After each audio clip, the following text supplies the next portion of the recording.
think you're probably wondering what's inside this PC. So like the insides of this. So of course you will first want to shut it down. Now I actually have a lock on here to prevent unauthorized access, so I can't show you the code, of course.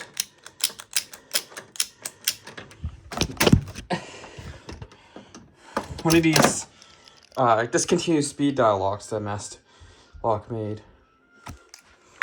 So it's discontinued because these had a lot of issues.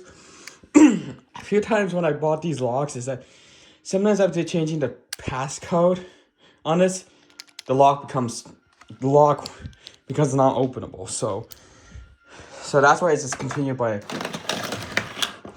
Master Lock, because of how many issues. Take that out. Now I need to tilt the PC onto the side. And then there's actually a switch here. So I pull that, and there we go. The panel slides off. And I'm gonna put this onto the side. So this can actually come off to the top. All right. And that's the CMOS battery I put in. The new one, actually. And then the RAM. So this one here is the one I added in. This is the one that came with the computer. And then there's the SSD. So I get the light on. So right here, that's the SSD I put in. The SanDisk one. And it is a SATA drive. Let me put this back on, because normally when I take this off, you're not supposed to take this part off, the surround part. So, alright. So this is indeed the SATA media. So right now it's in the M key slot right here. The B key slot will be here, which is not in use. So they have two notches here for the SSD. Of course, this PC does accept both NVMe and SATA type M.2 drives. And then right here is my HP terabyte SSD. Right here. It came with the power cord and the SATA cable. Right here will be the same, except this one has a slimline power connector. So this PC came with 8 gigs single channel, and I put this one in, which made it become dual channel. That's the power supply there. So the battery in here is not original. I had to replace it because the original one was actually completely dead. So, and this switch is actually an intrusion switch, but it doesn't actually do anything to the PC right now. Probably because I never configured it.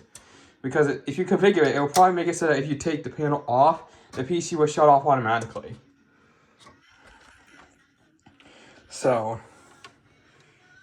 the CPU is right here with this fan here. And then these here are PCI Express slots, so you can get, for example, you can get a low profile graphics card that does not require external power and plug it into here, and you get a perfect graphics playthrough for it. So this right here will be for a 3.5-inch hard drive. This is where the 2.5-inch hard drive will be. But see, I don't have any of the screws, so it's just sitting here loosely because of it. So this here is the drive that I used in here. I have a flashlight, so let's actually get it. So let's actually just put it like here.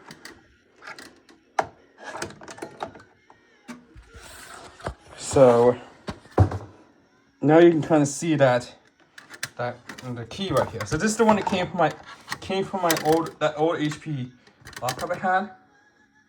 So this is the B slot here, and this is the M slot. So right now the M slot is in use because this is an NVMe slot. when this came out of the HP laptop, it was actually in the B slot. So you can see the B is not even used. So this type of slot does accept NVMe and the SATA drives. So the one that's here is also SATA as well.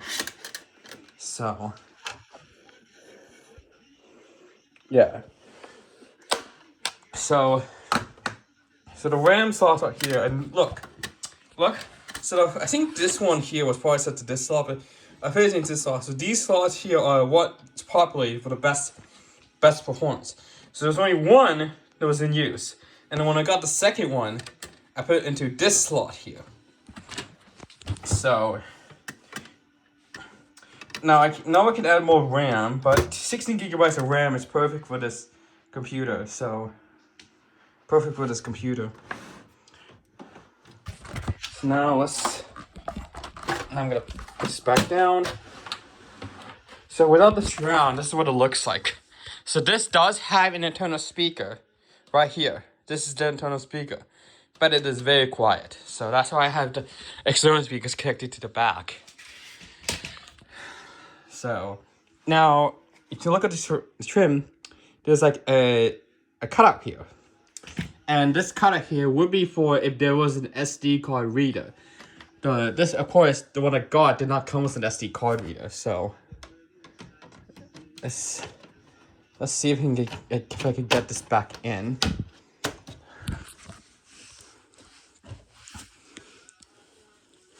Come on. This is not in properly. I can tell if it's not in properly because the trim is kind of offset. Hold on. I'm gonna take the trim off. So I can get this one. Okay, that slam should have done it.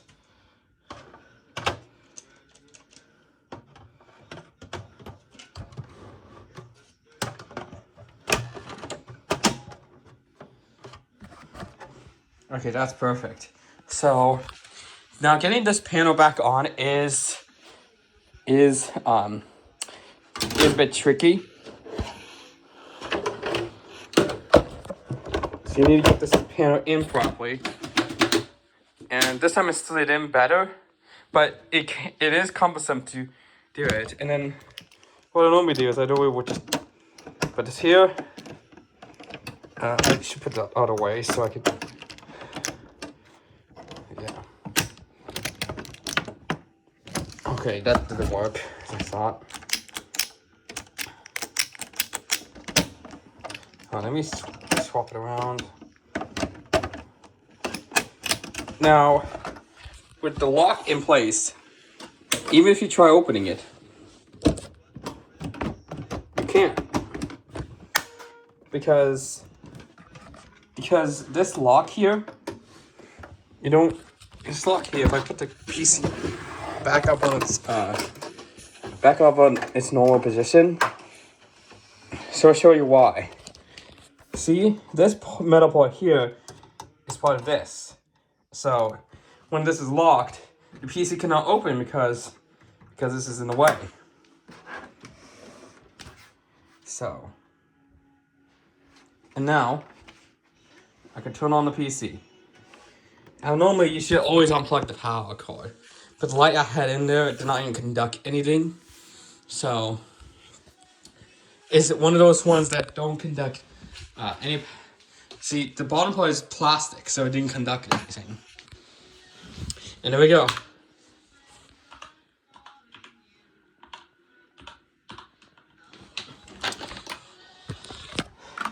So, of course, it doesn't have the Dell wallpaper, but I don't really need the Dell wallpaper. The Dell wallpaper is just one of those generic ones. So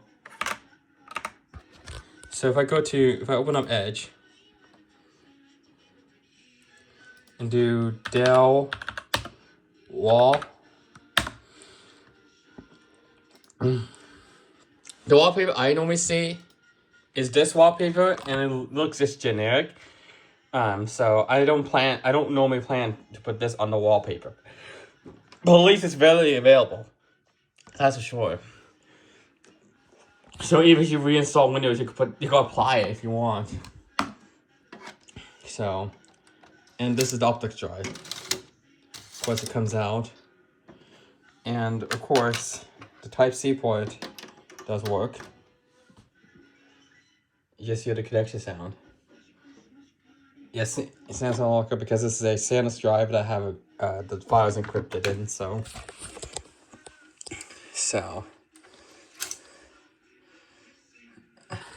And this only accepts DVD drives. I did put in a Blu-ray drive, but it didn't really work, so I put the original one back in. So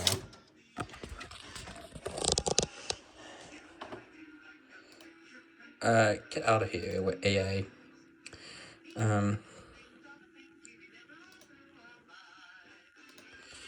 So basically, that's the inside of the Dell Optiplex mid-tower PC, the one I have, and showing you where the M.2 SSD goes in, and where I put in that HP SSD, which is kind of exactly right here, because when I had it on the side, it was right here, and the SSD was actually right here. So yeah, and that's how I got better. That's how I got bigger storage now, since I have that SSD is actually, that's a SanDisk SSD, SanDisk 512. So let me see if I can find it. SanDisk, if I can type correctly, SanDisk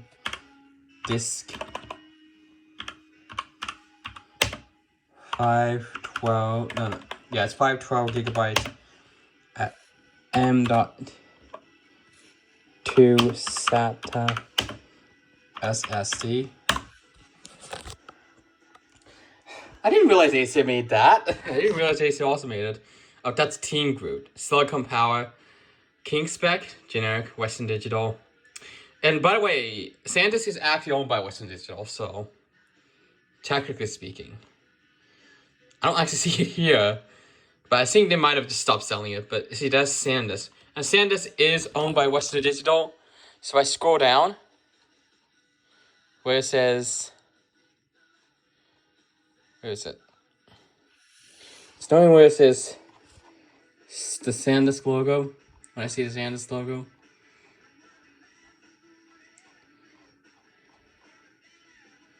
But technically SanDisk is owned by Western Digital. So I'm going to visit the store. M.2 SATA SSD. So we do have SanDisk SSDs here, but these are 2 terabyte ones. And look, there's the SATA one, not the one I actually have.